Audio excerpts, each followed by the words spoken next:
Dan jika mereka melihatnya, mereka akan mati setelah menonton.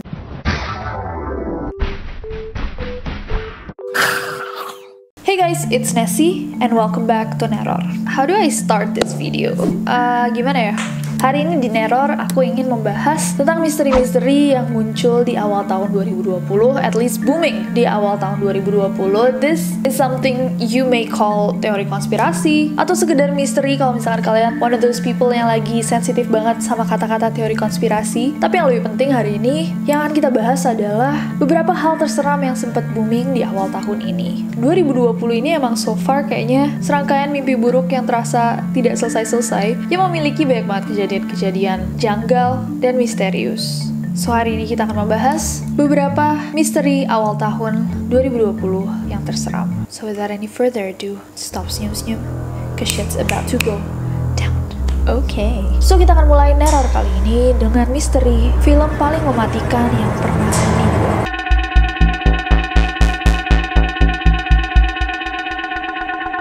So, misteri yang satu ini banyak banget di request ke requestnessy@gmail.com. Dalam satu weekend aja mungkin kita dapetin kayak 300 email yang minta Antrum ini untuk dibahas. Basically, Antrum, the deadliest film ever made. Ini adalah sebuah film yang disutradarai oleh David Amito dan Michael Laicini. Dan sebenarnya alur filmnya cukup simple. Bercerita tentang seorang kakak dan adik, yang adiknya Nathan itu terus-menerus dapat mimpi buruk setelah anjing peliharaan mereka mati dan dia percaya bahwa anjingnya ini ada di neraka. Akhirnya kakaknya mencoba untuk comfort, untuk menenangkan adiknya, mengajak adiknya untuk masuk ke dalam hutan untuk mencari Antrum. Basically mereka akan masuk ke dalam neraka dan ngambil anjing mereka biar anjingnya bisa beristirahat dengan tenang.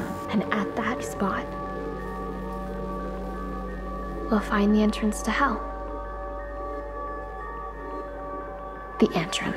Nah, aku udah nonton filmnya, kind of, rada aku skip-skip. Film ini menarik karena ini adalah film horor tapi juga sebagai dokumenter, di mana dokumenternya menceritakan tentang Antrum, sebuah film yang ceritanya pernah menewaskan puluhan orang penontonnya pada tahun 1979. Jadi diceritakan di awal filmnya bahwa ada sosok ini yang meninggal gara-gara habis nonton filmnya, ada sosok ini yang tiba-tiba kena kecelakaan, terus ada festival yang semua orangnya tiba-tiba lari keluar dari teater gara-gara merasakan sesuatu. Di awal filmnya juga ada warning, jadi kayak ada tulisan bahwa kami tidak akan bertanggung jawab jika kalian meninggal habis nonton film ini. Dan ini semua terjadi di tahun 1979, tapi ceritanya film ini sangat-sangat terkutuk dan hilang selama 20 tahun. Setelah 20 tahun hilang guys, kopi dari film Antrum ini ditemukan dan akhirnya di-remake menjadi dokumenter. Dan David Amito dan Michael Laicini, pembuat Antrum, juga bilang bahwa ada bagian dari film Antrum yang hanya bisa dilihat oleh orang-orang tertentu, dan jika mereka melihatnya, mereka akan mati setelah menonton Antrum. Mereka juga bilang bahwa kutukan yang ada di dalam film ini tuh nyata, karena ada kejadian di tahun 1988 di mana saat film itu ditayangkan di festival film di Budapest, bioskopnya tuh kebakaran dan menewaskan 86 penonton Antrum. Sumber lain juga ada yang bilang bahwa pada tahun 1988, 50 orang di German Film Festival juga terbakar hidup-hidup dan meninggal, dan 30 orang di San Francisco Festival pada November tahun 1993 juga mati karena tiba-tiba teaternya kekunci dan gak ada cara untuk keluar, jadi orang kayak rusuh injek-injekan sampai beberapa orang meninggal. Now, kalau misalkan kalian mencari video ini, mungkin kalian mengenal Antrum dari hype yang tersebar di aplikasi-aplikasi yang sangat hits hari ini kayak TikTok atau Instagram, di mana orang-orang mengatakan bahwa setelah mereka menonton Antrum, mereka langsung kayak deg-degan, mereka nggak tenang, dan mereka merasa bahwa mereka akan mati.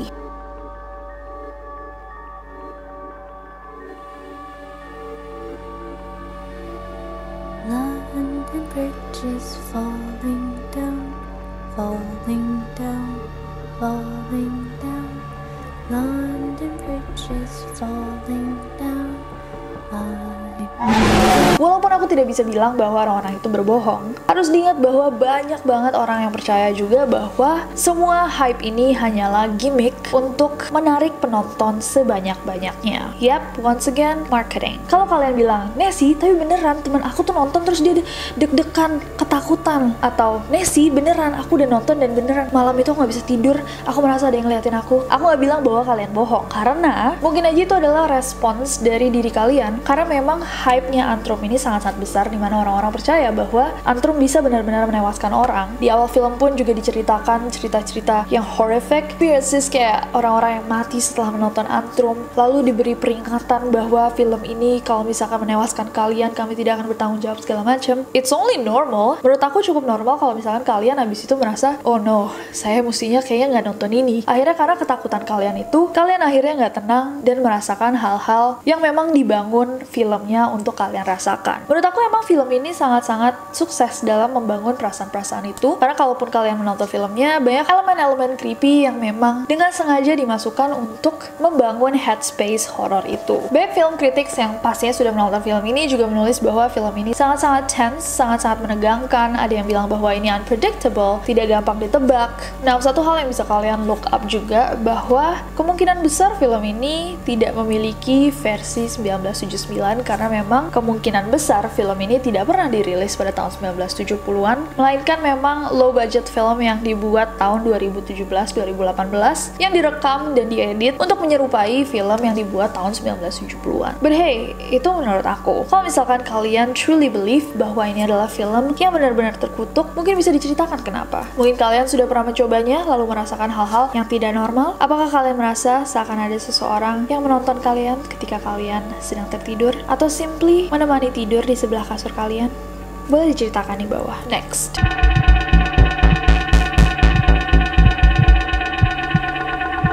Next ada misteri dentuman misterius. Denger nggak guys?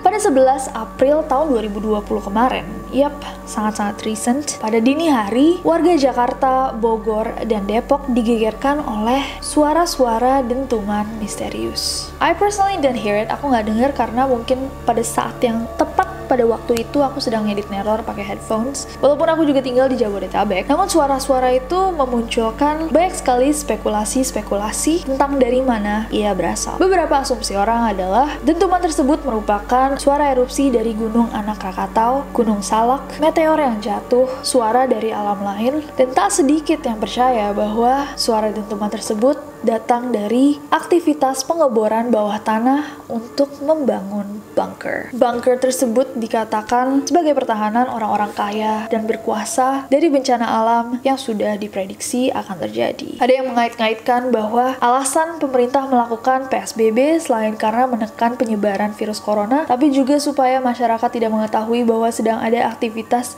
pembangunan bunker sebab New World Order akan segera datang. Wow, terrifying. Denger nggak guys? Ya Allah. Ya, terus terusan dong.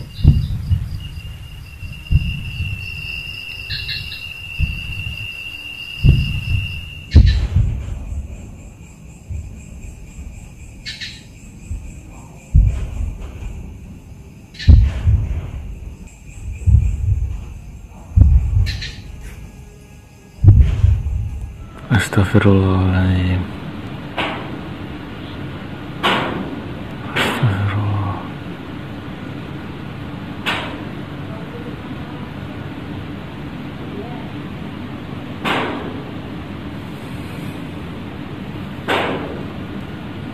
Astagfirullahaladzim.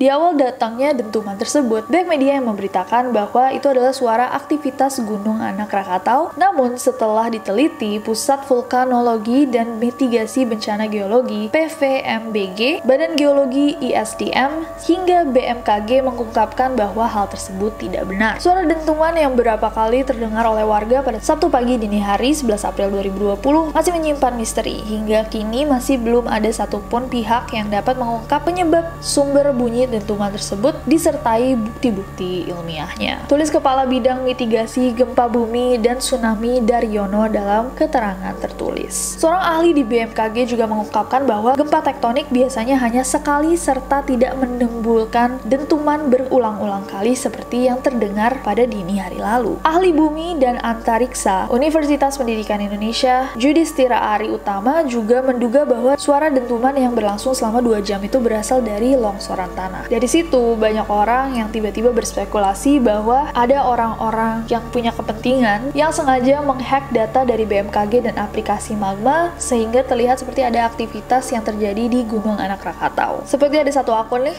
di Twitter, I'm not sure kalau misalkan mereka mau disebut namanya atau tidak, tapi dia menulis cuma sekedar teori konspirasi, web dihack para elit tinggi sehingga membuat kepanikan seakan-akan sedang menjadi erupsi di mana-mana termasuk Krakatau. Namun sebenarnya sedang menggali ruangan bawah tanah yang super aman dan faktanya yang dengar dentuman hanya Jabodetabek, who knows. So far banyak banget yang berspekulasi karena belum ada yang bisa menjelaskan sebenarnya apa yang terjadi. So dari spekulasinya ada hal-hal yang tadi kita bahas. Ada yang bilang meteor, ada yang bilang tentara Dajjal, ada yang bilang ini adalah suara-suara akhir zaman. Tapi juga ada possibility, kemungkinan bahwa ini mungkin adalah skyquake atau gempa langit. Apa itu skyquake? Skyquake adalah fenomena gempa langit yang kerap terjadi di berbagai belahan dunia dan hadir ketika ada suara dentuman di langit yang tidak jelas asalnya dari mana. Ini adalah fenomena atmosfer yang langka. Di Italia disebut brontidi, di Jepang disebut uminari. Dan walaupun fenomena ini belum ada pasti alasannya, para ilmuwan lebih percaya bahwa fenomena ini terjadi akibat gelombang radio dan aktivitas matahari. Akan tetapi, CNN bilang bahwa skyquake bukanlah alasan dari dentuman-dentuman yang kita dengar beberapa waktu lalu itu. So, sampai saat ini belum ada penjelasan yang lebih konkret karena para ahli bilang bahwa dentumannya bukan berasal dari erupsi, aktivitas gunung lainnya,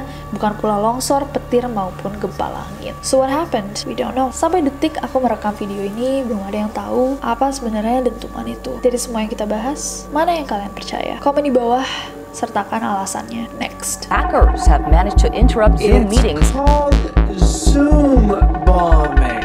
Oke guys, dan yang terakhir ada Zoom bombing. Sejak diberlakukannya social atau physical distancing dan PSBB, semua pertemuan publik dialihkan ke aplikasi-aplikasi video call. Salah satu aplikasi yang paling banyak digunakan oleh masyarakat adalah Zoom. Nah, pada pertengahan bulan April, para pengguna Zoom tiba-tiba dihebohkan oleh fenomena Zoom bombing, yaitu penyusupan yang terjadi melalui aplikasi Zoom. Biasanya tiba-tiba sang penyusup, sang hacker, akan membagikan hal-hal yang tidak senonoh ketika kalian sedang meeting. The FBI is warning people about Zoom bombing. That's when someone logs in and hacks those video conferences. Williams says someone then drew a picture of male genitalia on the screen. Kasus ini bermula ketika seorang pengguna yang lagi pakai HP-nya untuk Zoom call, tiba-tiba layar smartphone-nya bergerak sendiri seperti diambil alih oleh orang lain. Ini ada satu dari Instagram kayaknya ya, nggak tahu kenapa ditutup namanya. Ini tangan gue masih getar, gak bohong. Barusan banget HP gue diretas parah, gila, serem banget.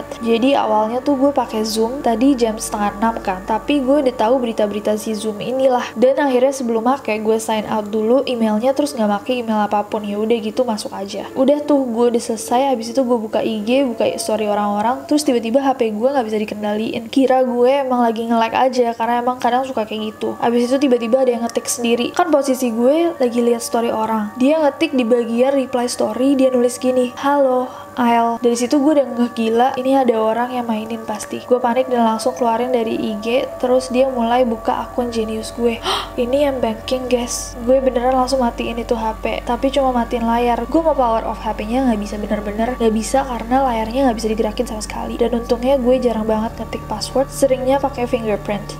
Jadi dia nggak bisa lihat password gue. Tapi tetap aja dia mencoba ngebuka HP gue, masukin password, dan kan sebenarnya itu udah bisa diretas sama password lama-lama. Gue benar-benar panik, nggak tahu mau ngapain karena nggak bisa ngapa-ngapain. Gue mau matiin internetnya aja nggak bisa. Dan sebenarnya ini bakal berakhir kalau kita semua matiin koneksi internet, tapi nggak bisa. Gue mau nangis, tapi bukan waktunya. Dan kan kalau iPhone itu nggak bisa lepas baterai gitu kan. Terus cabut kartunya juga susah karena harus pakai kunci gitu. Akhirnya gue mencari si kotak bekas HP itu, siapa tahu kuncinya masih ada. Karena gue orangnya pelupa. Gue cari-cari dan ketemu, dan pas gue udah keluarin kartunya, udah guys, dia nggak bisa ngapa-ngapain. Iya, pokoknya guys, asli jangan pakai Zoom di HP atau di perangkat apapun yang banyak data penting. Udah hapus tuh Zoom dari HP. Dan kalaupun ini kejadian, langsung aja keluarin kartu HP-nya dan baterainya udah selesai. Wow. Dilansir dari kumparan.com, menurut Alphonse Tanujaya, seorang pakar keamanan cyber dan Vaxincom, mengatakan bahwa aplikasi Zoom ini memang memiliki fitur remote yang berfungsi untuk mengontrol perangkat lain. Ini biasa digunakan untuk host saat meeting. Kemungkinan bisa terjadi pembobolan M-Banking bukan karena Zoom bombing,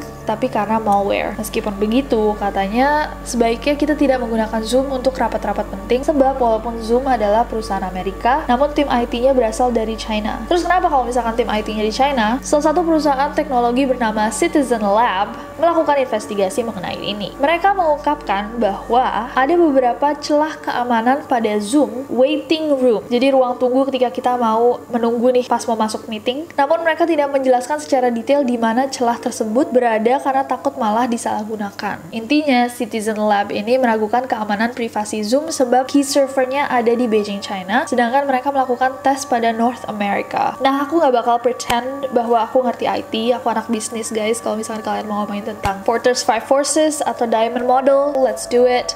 Tapi kalau ngomongin IT, mungkin teman-teman yang bergerak di bidang IT bisa menjelaskan lebih detail. Tapi basically, para pakar IT bilang bahwa mereka tidak yakin key server yang tersimpan di China itu benar-benar aman atau tidak. Tapi Citizen Lab juga bilang bahwa Zoom tidak aman untuk pertemuan atau rapat yang bersifat rahasia, seperti rapat kenegaraan, rapat militer, atau rapat pacaran. Kalau misalkan kalian mau ngapa-ngapain, that's on you and God. Itu urusan kalian dan Tuhan, tapi jangan dilakukan di Zoom karena nggak aman. Tapi untuk sekedar video call sama teman, ngobrol atau nonton film bareng, sepertinya tidak masalah. You thought that was over? Kalian pikir itu udah selesai tentang Zoom? Nope. Zoom menjual data para penggunanya ke dark web. So, sebuah perusahaan intelijen Amerika Serikat, Cyber Security Sybil, mengatakan bahwa pada 1 April lalu, mereka melihat ada proses jual beli akun Zoom di salah satu forum hacker. Sekitar 290 akun memiliki keterkaitan dengan beberapa universitas di Amerika Serikat, seperti University of Vermont, University of Colorado, University of Dartmouth,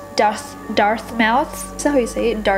Dartmouth? University of Dartmouth, University of Lafayette, University of Florida, dan lain-lain. Juga beberapa bank seperti Chase dan Citibank. Para hacker itu menjual akun-akun Zoom ini dengan harga yang sangat-sangat murah, yaitu sekitar 20 sen US dollar per akun. Dan selain mendapatkan akunnya pengguna, mereka juga mendapatkan email, password, serta link yang bisa digunakan untuk rapat. Menurut Alphonse Tanujaya yang tadi kita omongin juga, akun pengguna Zoom yang diperjualbelikan di dark web itu bukan berasal dari database Zoom, melainkan database password dump. Jadi database password dump ini diperoleh dari kebocoran database Zoom seperti yang terjadi pada Yahoo, LinkedIn, dan Microsoft dulu. Bahkan guys, the founder dan CEO-nya dari Zoom sudah meminta maaf atas buruknya privacy dalam aplikasi mereka. We recognize that we have fallen short of the communities and our own privacy and security expectation. Tulis Eric Yuan di blog postnya. For that, I am deeply sorry. So, itu tadi adalah misteri Zoom bombing. Aku mau denger dari kalian, apakah kalian model orang yang kayak ya udahlah nggak semua juga yang dihack, atau kalian model orang yang tidak mengambil resiko sama sekali dan menghapus aplikasi Zoom? Karena jujur aku masih pakai Zoom, tapi beberapa hari terakhir memang bahkan adikku aja bilang bahwa beberapa teman mereka tiba-tiba akun banknya nol karena HP-nya diretas oleh hacker. Sedih sih kalau misalkan memang ternyata tidak seaman itu.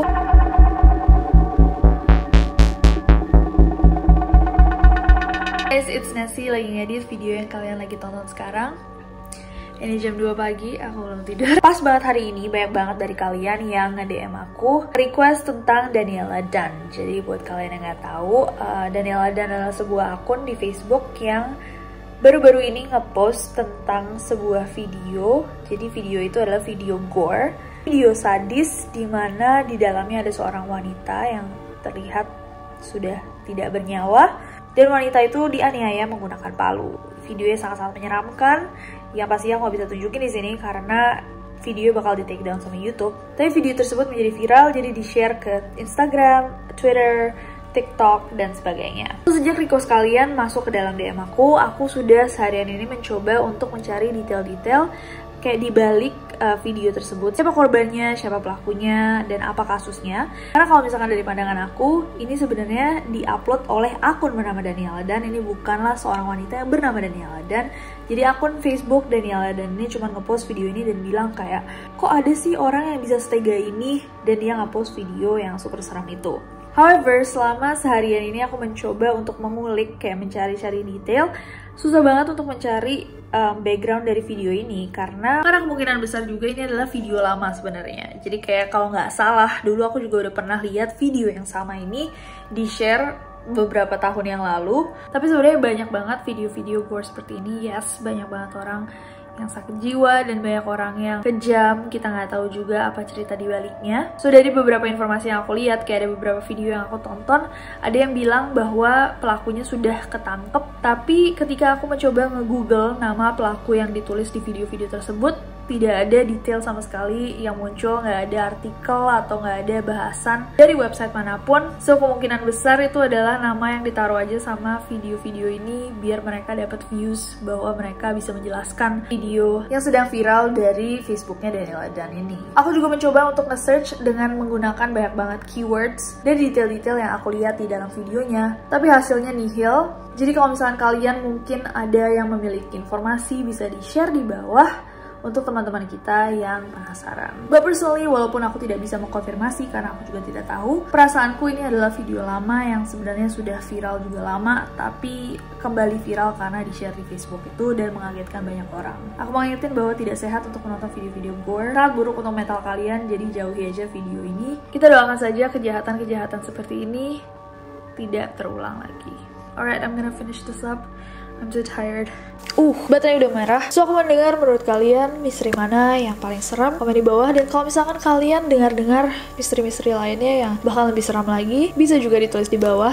Kalau kalian dengar teori konspirasi yang menurut kalian menarik and sounds legit, bisa di-share di bawah. Kita bisa berdiskusi bareng-bareng. Isn't that the point? Semua video, teori, misteri yang aku buat itu bukan dibuat agar kalian percaya. Aku membuat mereka untuk mengajak kalian untuk berpikir, merationalize. Apakah hal ini dan alasan-alasan orang mempercayainya masuk akal atau tidak? If you believe, why? If you don't believe, why? We discuss, dan aku sekali lagi harus menerangkan betapa pentingnya untuk tidak mempercayai semua hal yang kalian lihat online. Siapapun yang membicarakan, segimanapun meyakinkan, coba kalian kaji lebih dalam lagi, apakah hal itu masuk akal atau tidak? Apakah bukti-bukti dibaliknya kuat atau tidak? Use this guys, I know you have it. So komen di bawah ide-ide buat video-video selanjutnya.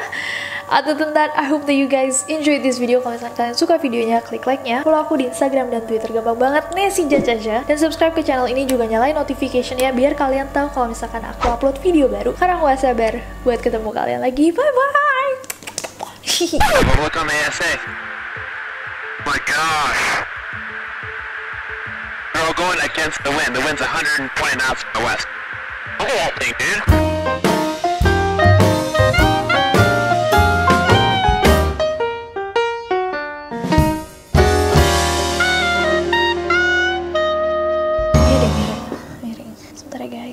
Oh, ini lebih miring lagi. Database yang menggunakan stay home. Bye bye.